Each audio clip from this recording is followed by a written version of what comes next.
Welcome to America's Horse on America's Trail with the Mustang Discovery Ride. I'm your host, Julianne Neal. With a goal of 5,000 miles, 5,000 Mustangs, the Mustang Discovery Ride team hopes to bring attention to adoption into appropriate homes for these living legends. Enjoy the ride.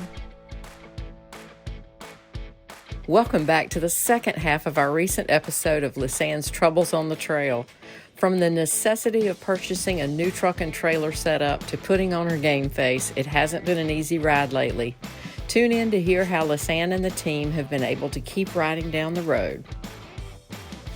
It gave me the space and the days and the time to go get a sport truck and trailer. And so that was like an epic saga within itself. But it also, like, you know, I was a little stressed out about the whole Caillou deal still. And so Caillou, again, is my service dog. And so he was able to fly with me. And it was so good to like have that one-on-one time with him flying home. So I was really happy to have that. And that was a whirlwind of a trip. I mean, I caught a red-eye flight. David had driven me to the airport, caught a red-eye flight back to Salt Lake, hitched a ride with some family members from Salt Lake up to Wyoming. I had seen a whole bunch of people along the way. That's another big long Facebook post that I did. People can catch up with that. And then, I traded in my car that I had was like my grandma's car, and then it was my aunt and uncle's car. And so like, there's that sentimental value a little bit, but I traded it in to be able to put the down payment on the truck. And my options were very limited because I could only buy a truck that already had a ball in the bed of it, so I could hook onto my trailer immediately.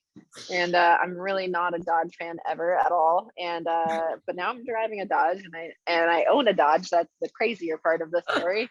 And I never ever thought I would, but desperate times call for desperate measures. The new truck's name is Yeti Pearl. She's been a very good truck so far. I don't like to admit how much I like that truck.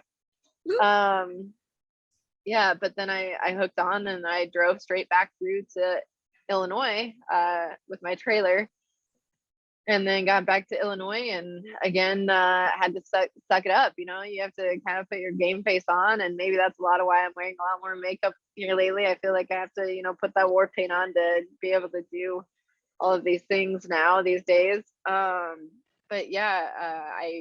got there at like 6 a.m, loaded up the horses, and then trailered the horses to wherever we were supposed to do the speech that day. And then I gave one of my more emotional speeches that I've ever given in front of 7,500 people or whatever that was there.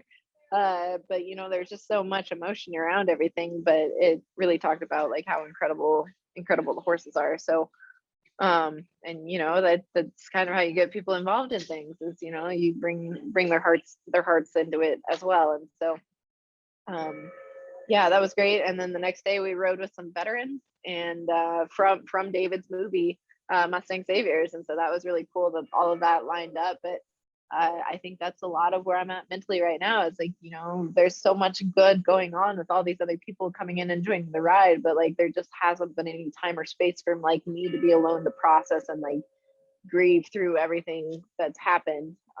You know, another great thing about going on that trip home really fast was I got to see my cats and one last time, and I just didn't know that was going to be the case. But I'm really happy that I went home, even if it was like the quickest 72 hours of my life. So And to have that time by yourself too, to think, you know, even though it was, like you said, a short time, and to me, it just sounds like having your own truck and trailer and being able to know that that's there, and you don't have to worry, you know, you've got a safety net or whatever with that. So that was critical for you at that point, it sounds like. Yeah, and I'm so happy that like there's no way that can be taken away now. That's one big major thing that can be prevented, because that left me in a really tight spot. I mean, you showed up right after we had lost the truck and trailer there at Cave and Rock, and just the rest of that month was so hard. And it was so hard not having that security net, especially like when you need it most. And so that was really hard, but now like that's secured. I will say, you know, now I'm not sleeping in my tent every night along the trail, but I have the luxury of air conditioning. um, in my horse trailer whenever I can plug it in. But with that being said, like I've had people in my trailer most every night sleeping Mm-hmm. with me, like down low on the other bunks down there, just because they Sure. want to be out of the air conditioning too. So in some ways, I kind of miss sleeping in my tent every night because at least I was alone. Versus my trailer, I've now had to share my trailer, but it's so hot here. I don't understand why anyone lives in the Midwest. I mean, the hospitality is great, but the humidity is awful. Oh, I understand. I'm in South Carolina and it's 104 today with the humidity. So I understand completely. It's miserable, just miserable. So Nope, I yeah. don't want to do that. Well, so with I all miss of that Wyoming. said, yeah, and with all of that said, I mean, I cannot even understand myself how all of that affected everybody on the team, everybody that's there with you. But thank God you had the right people in place at the right time, and all of them played a part. So, and then now moving forward, I guess the issue is you got a deadline still because the Mustangs to Moab ride and Karen Hardy and all of that being part now of the adventure. So is that also, I mean, we really on the podcast anyway, we've been all happy and yay, this has been so great. And every episode there's been all this exciting, wonderful stuff. And so I think it's important that people realize it ain't all bells and whistles and it's not all happy the whole way. Yeah. And you've talked about hard things before, but this I think has been the hardest. I truly believe. But so now does that put extra pressure on you to try to hit a mark in Utah by a certain date? How are you feeling about that? I mean, I'm excited to see Karen. Karen's kind of been like my trail mom on the trip. She's just so awesome because, there's just so few people who actually know or can relate to like what happens on the trail on the day to day and just like the frustrations between things. But no one else really truly understands until they've embarked on something incredible, like something as intense and incredible as this. And Karen, like she did the big European trip previously with her daughter, and so she already had a long ride under her belt before this one that she started now, and she had a lot of previous experience that she shared with Hannah and I before we ever even left for this trip. And ever since then, I mean, Karen's just been kind of like my role model is in terms of like long riders where I can just like pick up the phone and call anytime. And she actually took care of Pistachio too, and her husband is watching my mare Salt. So Karen's been there for me in more ways than one. She's just super awesome, and in some ways, like I'm excited to get through Colorado. Colorado sounds like it's going to be really intense in terms of just the amount of people and logistics joining and this and that and the events and everything going on. And so I'm excited for Utah to see Karen and to also have Colorado behind me. So yeah, we're checking off the states pretty fast now. We'll be in Kansas about 10 days from now. So I'm excited. I mean, I think that's the 8th state of the trip, which is kind of Oh, crazy to think about that, like, the mentality is so different from like last winter when we were stuck in West Virginia for so long. yes. Um, yeah, so it's good to like be on the move even with all of the things happening. Um, yeah, I'm just excited with like where the ball is going and rolling, and I think that's what keeps me going and motivated on a lot of days when like I don't want to get out of bed and I don't want to face whatever the day might have to throw at me. But these Mustangs, they continue to like re-inspire me every day, and like they just keep me going. And I have to do this for them. I mean, they've done so much for me, and with that being said, like I want to see more of those relationships ignite across America with everyone who adopts a wild horse. There's so much potential there for them to have these incredible journeys and connections and bonds with these animals. And I want to see that. I want to see more of that come to fruition. And I mean, so this journey in a lot of ways, even though it is very hard, sometimes it's very self-fulfilling. And that is something that really keeps a person going. Oh, definitely. Well, and you asked about the California trip at the beginning of the call, and there are three. I was at Equine Empowered Therapy at Hole in the Sky Ranch. They call it Hitski with Mike Dunn and his team, and I was there as part of this project just to see in person the work that they're doing between veterans and Mustangs. And so there are 3 there on the property that they just got in, and Clay McDermott is the tip trainer that's working with those guys. And so just for people to have a real understanding, which I didn't have, of that whole tip training process and what all you do to get a horse ready. And so that it's not just showing up at a thing and adopting a horse and you go home and you don't know what you're doing. I think all of that for just your everyday horse person who's never dealt with Mustangs, which was me when all this started. It's that question of how do you make it happen successfully so that you're not turning right around and looking for a new home for your Mustang when it doesn't work out or whatever. But so that was an important thing for me. But that was 3. Mike said, you count these 3 because they're 2 burros and I think a 3-year-old that were there. And he said, so add that to the 5,000. So we got to figure out where they fit into the mix. But so you can know that you've added 3 more to it from that. But the other thing I wanted to tell you about and ask you about is Susan De Silva is going to pick up and do some filming all the way through Colorado. She's going to be the filmmaker for that area.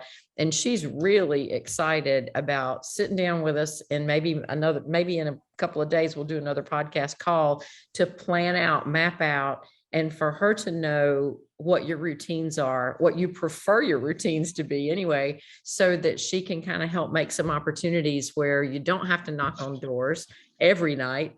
She can set you up with meals and with places to stay and all that kind of stuff.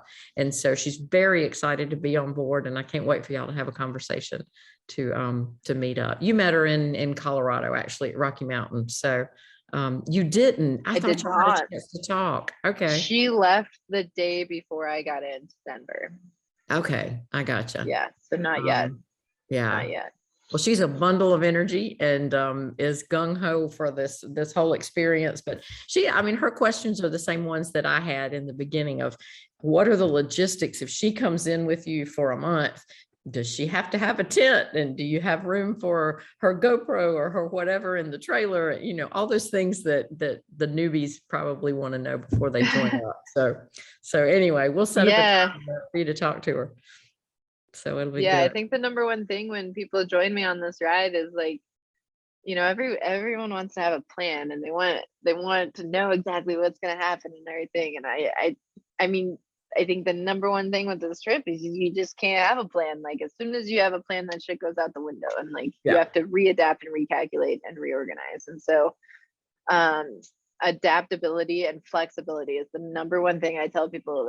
I'm like, I don't know, just be prepared for anything. Like maybe you're sleeping in a tent, maybe you sleep in the trailer with me. I don't know what's happening. Maybe we're sleeping on someone's floor in the garage in front of a cool fireplace. I don't know.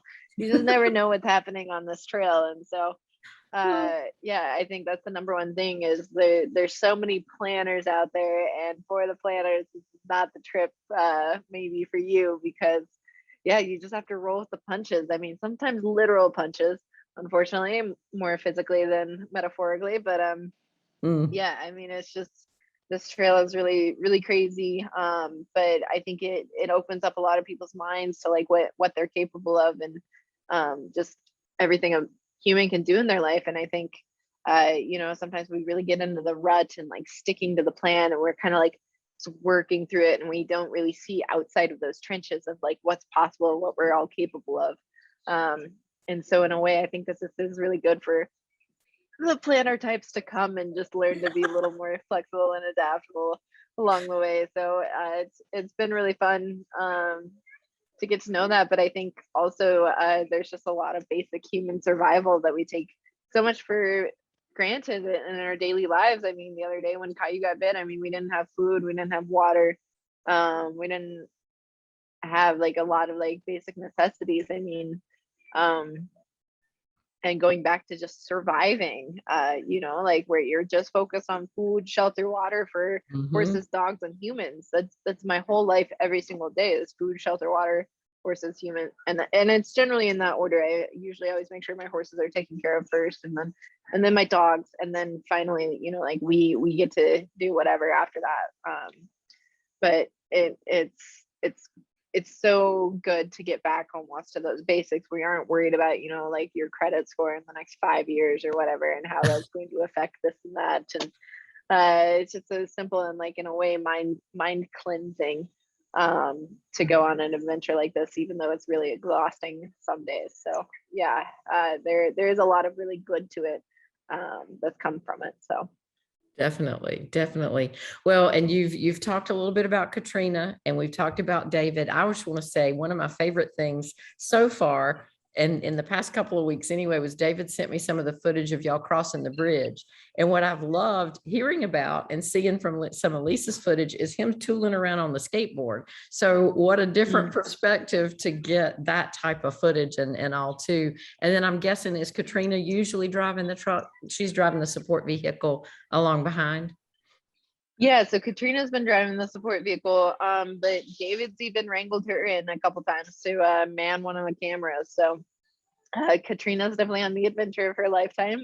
She just finished her master's in sociology, and so she just always wanted to go on an adventure. But she was actually supposed to start a job. So the reason why she had shown up at the trailhead was she wanted to go on like one last camping trip before she started this big, 8 to 5 job. What a And, doozy she picked, huh? I know. And then, she gets roped into the whole chaos on like some of the worst parts of the trip. And she decides that, she's going to quit her brand new job and just hit the road with us. So kudos to her. I was just telling her Yeah. last night how much mad respect I have for her, because so many people say that they want to come on this ride and this journey with me. So many people, but so very, very few actually do and like actually follow through. And, I really want to inspire more people to follow through, but I have a whole hell of a lot more respect for anyone who like says they're going to do something big and crazy like that and actually follows Jump through with in. it. So Yeah. kudos to her. And she's really diving in. She had never like really touched a horse before. She's from like downtown Chicago as well. And she's just the most enthusiastic person ever to like go pick up poop or move hay or whatever, because she wants that physical body workout. And she's really a good addition to the trip that I was never expecting or planning on. And so I'm really happy that Katrina's here with us right now. So yeah, she's just been a great addition to the team. So yeah. Well, I love, first of all, that that's your message and that it has developed into that fight your fear and jump in and do it, follow your dreams. I mean, that you're the prime example of somebody who's doing that right now. So I think that's pretty special. So are they sitting with you on the other side of the table? Are they close? No, I was hoping you could turn the camera around, we could see them, but we'll catch them next time maybe. I'd love to see them. Yeah, Katrina's actually running to go get some buckets that I left behind at a previous stop a couple days ago. They were just found. And then yeah, David, I may or may not have said I needed a little bit of a time without a camera in my face, but here we are with the camera in my face. I was gonna say, here we are with that. Yeah, I was like, David doesn't need to cover the camera on the camera thing right now. So that was kind of my thought process, is again, like back to supporting my own mental health. I kind of need to take a little space and breather here and there. But yeah, so it's just you and me right now in a coffee shop with other people around looking at me. Getting excited talking to the computer here.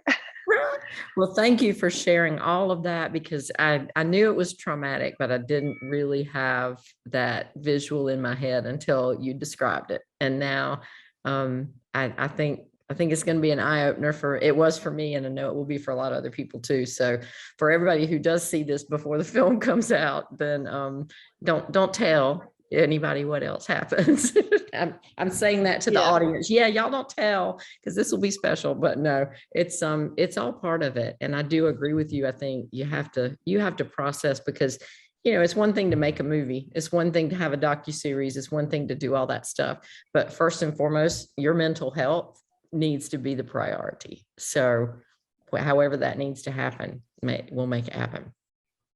So. Yeah. I think, and it's hard too, because I feel like anytime I take time for me, like I'm being very selfish, and this whole trip is publicly funded along the way. And, I just want to make sure that my horses are always taken care of, and so is the crew. And so I've recognized, like, in a lot of ways I put my needs last. And so it's good for me to take a day here and there and, read a book or whatever it is. So it's just hard to find that balance between everything on the trail here and everyone.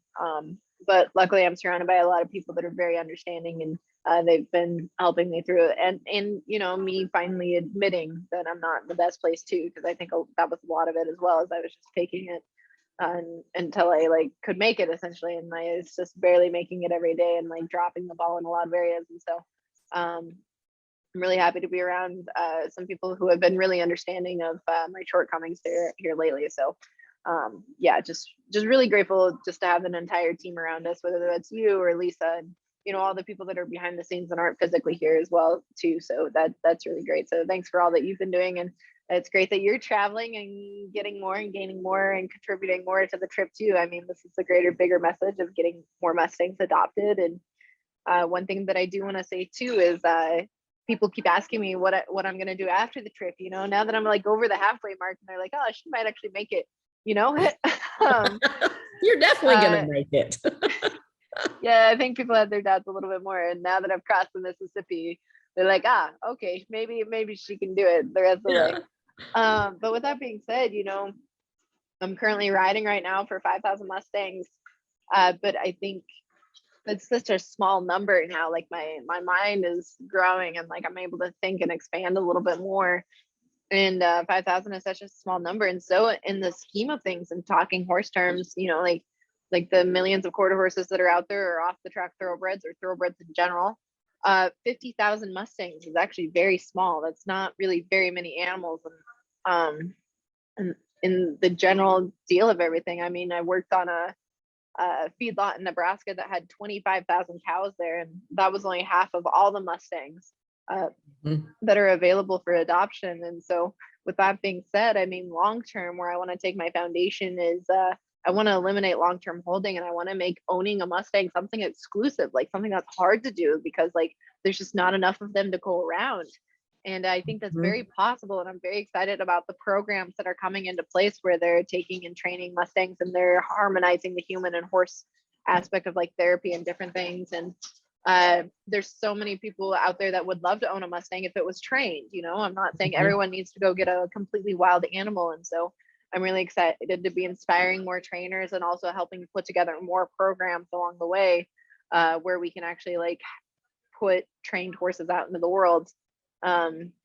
With that being said, you know, I'm like one of the biggest trainer fails, because as soon as I train something, I absolutely love it and I never want to get rid of it.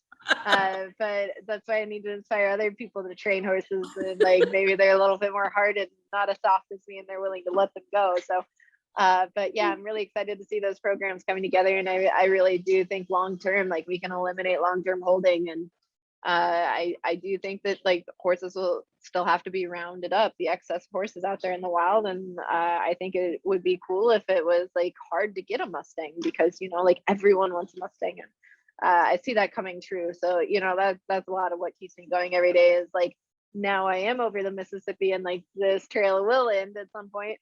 And but long term, you know, I think it's possible to eliminate all 50,000 horses in holding, and have them all in good and loving homes. So I'm really excited to see that happen, and 5,000 is just a drop in the bucket. So just planting those little seeds every day, and I'm excited to see them grow in the future. Absolutely. And I agree 100%. And anything we can do, Bruce and I, that's the reason I'm in this project with you, because that's been our belief, the horse human connection and all of the potential that's there for us to help each other. So I can see you have a bright future ahead, and Yeah, I think you're going to do good. Yeah. You're doing great things already. You're going to do even more. So, and with that, I'm going to stop, because you need some Lisanne time. And while I'm loving talking, while I'm loving talking to you, I realize completely that this puts a camera right in your face. So why don't you have a wonderful rest of your day, and we'll catch up later. All right. If you'd like to know more about the ride, please visit www.mustangdiscovery.com. If you'd like to support the upcoming documentary or docuseries, please visit jamediaconnections.com. We really do appreciate your support.